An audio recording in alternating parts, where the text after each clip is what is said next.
the hospital, 2 deceased, not students of Florida State. Well, thanks for having me on. I agree with what Paul and Maureen had said earlier. The information about the son of a sheriff's deputy being the shooter was quite the punch in the gut to the law enforcement community, I'm sure. Unfortunately, the 2 individuals, who I'm sure will be identified later, lost their lives, which is too many. I have not received any information on who they might be at this time, but if anything positive came from this, it appears to be the law enforcement response and the first responders who have become very good at this type of action and scenario. They train for this constantly.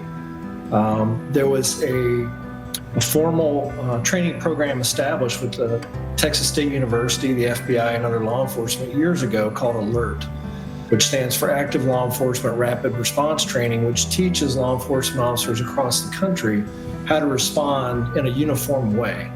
So when other departments arrive that don't normally train or work together, they've had this training and they know what to do. They can team up, they get the appropriate gear, weapons, medical supplies, and they launch. And their number one goal is to find that threat, neutralize it, and render the scene safe for everyone. After that, then they can go back and do more thorough clearing of the facility, try to render aid, focus on any hostages and that kind of thing. You know, the details as given by the Leon County Sheriff suggested the suspect is 20-year-old Phoenix Eichner, the son of a Leon deputy Eichner at the Sheriff's Department there.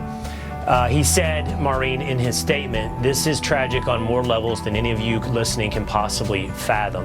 He then laid out the details of how well, essentially, they knew this suspect, how well they knew the shooter.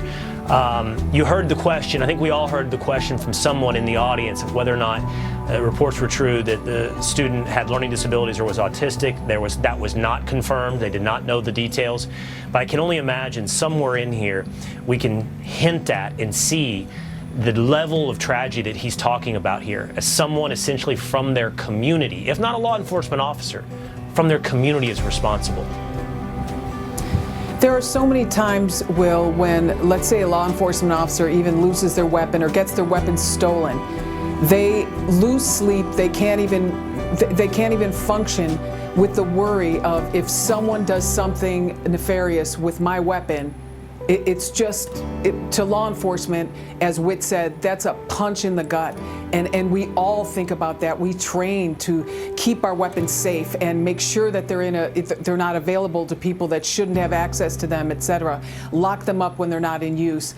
And to have this happen to a sheriff's deputy is just, it really is, it will affect all of us. Yeah. I can only imagine. All right, last words here to you, Paul. You've been on throughout the day. You didn't see this coming. None of us saw this coming. But we now have the details. It is 9 in the hospital. That includes the suspect, but it also includes 2 deceased. Anything that we missed, Paul, as you've been watching this unfold and you listened to that press conference? I mean, look, one of the things that just struck me throughout the day here is the muscle memory that's not only built into the first responders, who did a good job here by all accounts, but the muscle memory that's built into the students. And unfortunately, that's just where we are today. To a person, they all said, when we found out what was going on, we immediately knew what to do and how to do it. That is an important learning process for this nation, unfortunately, and maybe it saved lives here, but we're at a point now where this has been built into the culture, and the millennials and below now know how to respond. So, look, we've learned something from all of this tragedy. I'm not saying the situation is resolved or is perfect, but there is at least that. The students seem to have responded as we'd like them to, so kudos to the university. For the and students, if I may, Will, of course, Maureen. I'm sure that the 3 of us have participated in training at a lot of these universities over the years and over our careers. And we've seen this over and over again, where these kids more and more become very well aware of exactly what they have to do, and they're far more aware of their surroundings than they used to be, which will save lives in horrific situations such as this. And it's a sad skill that we've had to learn in America. It's a sad state that our students have had to learn that skill.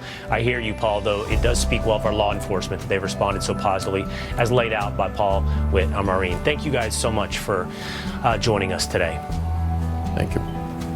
All right, let's bring back Florida State University junior Mackenzie Heater. She is a student who saw the gunman on campus today just before that shooting took place, or as it began to unfold. Mackenzie, you were just talking with us before we jumped into that press conference. You stayed, you listened to that. What is your reaction? I saw, like, it's just sad. I mean, I saw the kid. I knew he was our age. I knew he had a bigger gun. I thought it was a rifle at first. Turns out it was a shotgun. But I don't know, I saw it all. I saw him shoot one of the ladies, and I knew she wasn't a student just because of her age, and she was wearing scrubs that looked like, and just me and everybody around, we just ran as fast as we could away. Was this when you had already left the building, Mackenzie? I know you were leaving the student union. Were you already outside the building when you saw him in? Did he start shooting before he got into the building? Yes, sir. I had left the building, and that's when I saw him. I was already pretty far away from it. I had crossed the Union Green on my way back to my apartment, and that's when I noticed him with the bigger gun waving it around, and I was like, what the heck? And then after that, I saw him reach into there and pull out a pistol. Right. What a terrible situation. Glad, it must have been terrifying, Mackenzie, for you and everybody on campus. But I'm sorry you had to deal with this today, but again, happy that you're safe. Thank you for sharing your story with us today, Mackenzie.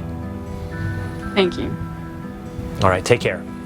All right, we've been following this breaking news out of Florida State University in Tallahassee.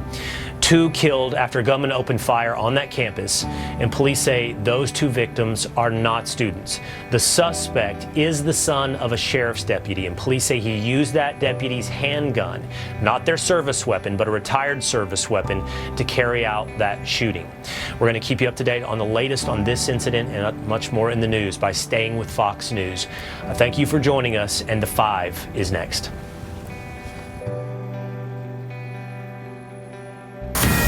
Police in Tallahassee just giving an update on the shooting at Florida State University. 2 people are dead, 6 injured, with 1 suspect taken into custody.